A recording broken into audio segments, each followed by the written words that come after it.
I know you all rely on me for cultural information, and I've got some this morning. Weekend 2 of Coachella, the music festival, it starts today.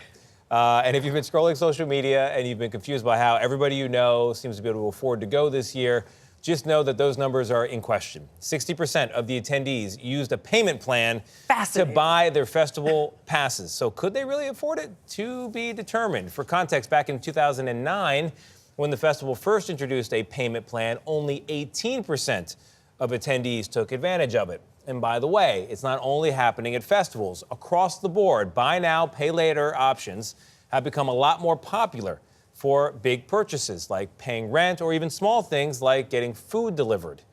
Yeah, buy the burger now, pay later. In fact, it's happening. It's estimated 91.5 million Americans use some sort of buy now, pay later plan, and that this number is projected to grow into the future. We don't have the money. So why are people turning to payment plans? Here to help break it all down is our Money Watch correspondent, Kelly O'Grady. You're always fantastic on all this stuff. Thank you. Why are these so popular?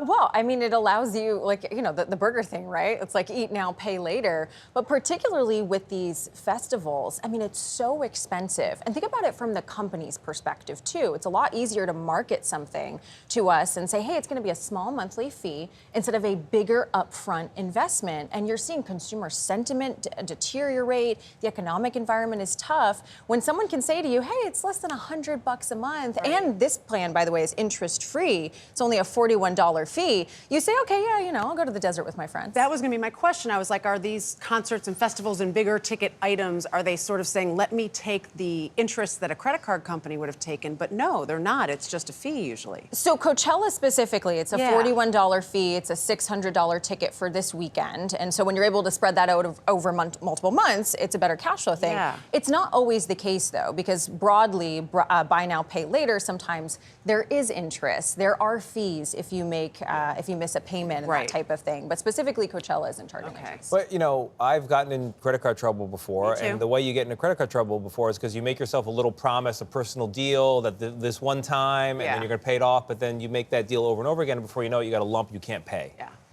That's exactly right. And especially with buy now, pay later, we are seeing people get more comfortable. They think they have more room in their budget.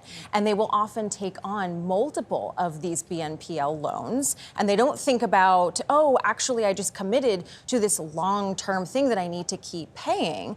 And then actually, the CFPB, that's the Consumer Financial Protection Bureau, they said 43% of BNPL users overdrew on their bank accounts last year. So the data shows this can be a bit dangerous, but it does provide some more cash flow liquidity. I feel like I'm being a little like get off my lawn right now because I'm like, no, this is a bad idea. I get it. You want the experience, but you can't afford it. Are we seeing a big difference in the generations as far as thinking this is good and bad? That's absolutely right, Dana. I actually talked to a number of analysts in this space, and they said especially Gen Zers and millennials, there's been this psychological shift to YOLO, you only live once, because those traditional things that you would save for every month, like home ownership, that's getting pushed out. It feels further and further away. And so people are prioritizing these immediate experiences with their friends and their family. I will out myself. I was a Coachella goer and I did use the payment plan because that was exciting. But you have to be honest with yourself. Is this something that fits in your budget?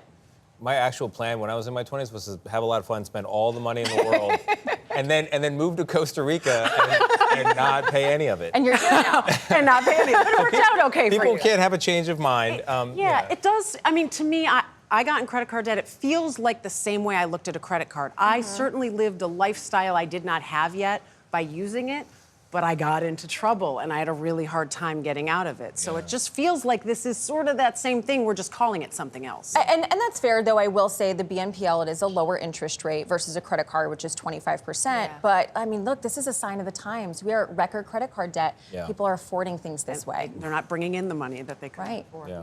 Thank you, Kelly. We appreciate it.